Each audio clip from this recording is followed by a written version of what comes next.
To win the home run derby, it's not as easy as it looks. Now, it may just seem like a few batters hitting BP, trying to hit as many home runs as they can in a certain amount of time. But there's a lot of strategy that goes behind it that you don't really think about. Not only with the 3-minute timer, but now there's a pitch count, as well as having to conserve your energy for 3 rounds and be able to hit the ball more than 350 to 400 feet consecutively with that pressure weighing down on you of the timer going tick, tick, tick, tick. And in this video, I spoke with 2015 Home Run Derby winner Todd Frazier about that strategy that helped him be crowned the Home Run Derby winner and what advice he has for this year's contestants on how they can win the Derby as well. As somebody who's competed in the Home Run Derby and won it, what are some things that you noticed about, not allowing, the timer to put pressure on yourself and sort of conserving your energy?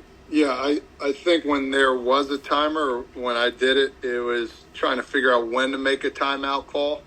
And I think one of the, I would say the easiest things, but knowing you're going second, I thought was a huge help, knowing how many home runs you needed to hit. So you either had to get going a little sooner or you could take your time. So there's a lot of strategy that goes into this. And I think that's why the first round is going to be excellent, because there's, if you're batting second to last or third, second, or first to last, whatever it is, you'll know how many home runs you need to hit. So there's going to be strategy in that. Who's going to hit first? Who's going to hit last? How are we going to decide on that? And just little things like that, where I used to sit there. I sat down with my brother. I'm like, listen, here's the concept in between every time. This is what we have to do.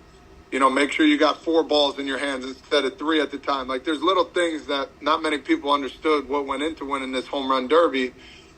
We looked at where the flag was, where the wind was going. So there's a lot of strategy and there's a lot of schoolwork, I guess you could say, that goes into it. But ultimately, you still have to hit the ball out of the park. What advice would you give to some of the first-time participants for this year? The advice I remember Pete Alonso, he won his first one, and I was playing with him. I said, Pete, the biggest thing is in between each round, don't try and swing too much, because you're going to get a lot of swings. And I told him, basically, I lived off Pedialyte. I had three bottles of Pedialyte during the whole time. That's what kept me going. I had a banana. I told him what to eat. I told him what to do. And I said, in the cage, take nice, easy swings so you can keep the blood flowing through you don't want your obliques to start inflaming on you. Just make sure you're nice and loose. And he kind of took that to heart, and he told me, he said, listen, incredible what you said, and, thank you for the help.